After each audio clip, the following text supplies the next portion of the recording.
Hello नमस्कार. मी स्नेहल तुमच्या सर्वांचं माझ्या या व्लॉगमध्ये खूप खूप स्वागत करते.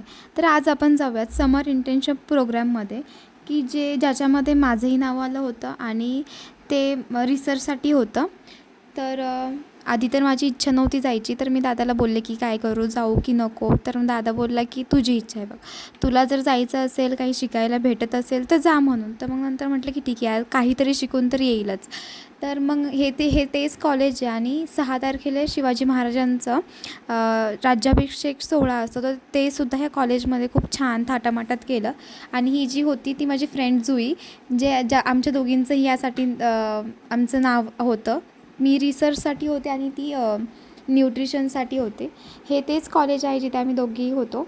हे पुण्यामध्ये तळेगाव दाभाडेमध्ये आहे. तर आता आम्ही गेलोच होतो, तर म्हटलं तर मग आता आम्ही घेऊयात म्हणून आता आम्ही सगळेजण न्यूट्रिशन, रिसर्च, पुन्हा रेस्पिरेटरी, कार्डिॲकवाले सगळेजण जमलो SIPवाले आणि म्हटलो की चला कुठेतरी फिरून येऊयात. तर जवळच तिथे कुंडमळा आहे पुण्यामध्ये. तर सगळेजण असं छोटासा तो टेम्पो आहे किंवा त्याला मॅजिक गाडी किंवा छोटा हत्ती बोलतात काहीतरी, त्याच्यामध्ये असं सगळेजण असं घुसून बसवल्यासारखं बसवले सगळेजण आणि मग निघालो आम्ही कुंडमळ्यासाठी. तर त्याचेच थोडेसे क्लिप्स आहेत. आणि हा तोच पूल आहे की जो आत्ता सध्या पडला आहे आणि त्याच्यामुळे खूप सारी जीवितहानीही झाली आहे. तिथे आम्ही थोडेफार फोटोशूट्स केले किंवा थोडेफार आम्ही फोटोशूट करून थोडेसे व्हिडिओज घेतले. आणि इथे ते गावकरी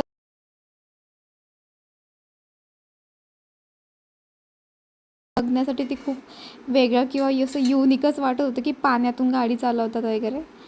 आणि हे पुण्याचं वेदर हे पावसाळ्यात सगळ्यात बेस्ट आहे.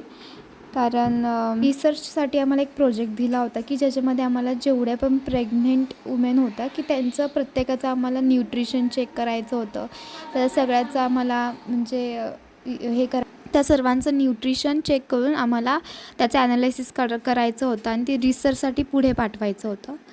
तर आता तिकडे गेलोच होतो. 15 दिवसांसाठी होतं समर इंटर्नशिप प्रोग्राम. तर आता एकातच आमचं काही फिरून भागलं नाही, तर मग आम्ही असा विचार केला की आपण ट्रेकलासुद्धा जाऊयात. तर आम्ही विसापूरला गेलो होतो ट्रेकसाठी. तर त्यासाठी आदल्या दिवशीच डायरेक्ट बोललो की जायचं का डायरेक्ट दुसऱ्या दिवशी 5 वाजता उठलो आणि सकाळी निघालो विसापूरच्या ट्रेकसाठी. तर हे आम्ही सगळेजण आम्ही ट्रेकला गेलो होतो. मस्त रिक्षामध्ये आधी विसापूरच्या खालच्या पायथ्याला पोहोचलो. नंतर इथून ट्रेकिंग सुरू केली आम्ही. तर तेच आहे, आम्ही जंगलातून थोडंसं गेलो. मग थोडंसं ट्रेक करताना सगळ्यांचीच नाकीनऊ आली होती, कारण प्रत्येकजण वेगवेगळ्या भागातले होते साहजिकच, त्याच्यामुळेच. आणि आम्ही छोटे सगळे व्हिडिओ क्लिप्स काढलेले, कारण रील्स वगैरे बनवण्यासाठी. आणि सध्या आता मी ते या ब्लॉगसाठी सुद्धा यूज करते. तर माझा SIPचा अनुभव खूप छान होता आणि त्यावरती मी थोडंसं लिहिलं पण होतं की ते 15 दिवस त्या पुस्तकाचे हे शेवटचे पान, म्हणजे ज्या दिवशी शेवट झाला त्या दिवशी मी लिहिलं होतं की त्या पुस्तकाचे हे शेवटचे. नाही म्हणता केलेला हा प्रवास नक्कीच अविस्मरणीय होता. पान जरी शेवटचं असलं तरी आलेले अनुभव आणि अनुभवलेली इंटर्नशिप नक्कीच सुंदर होती. इंटर्नशिप मस्तच होती.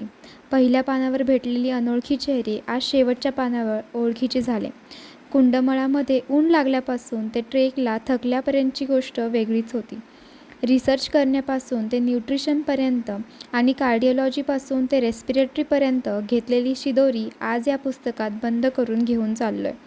पहिल्या दिवशी हाय हॅलो करण्यापासून ते परत भेटूपर्यंतचा हा प्रवास नक्कीच न विसरणारा राहील. खूप छान अनुभव होता हा SIPचा.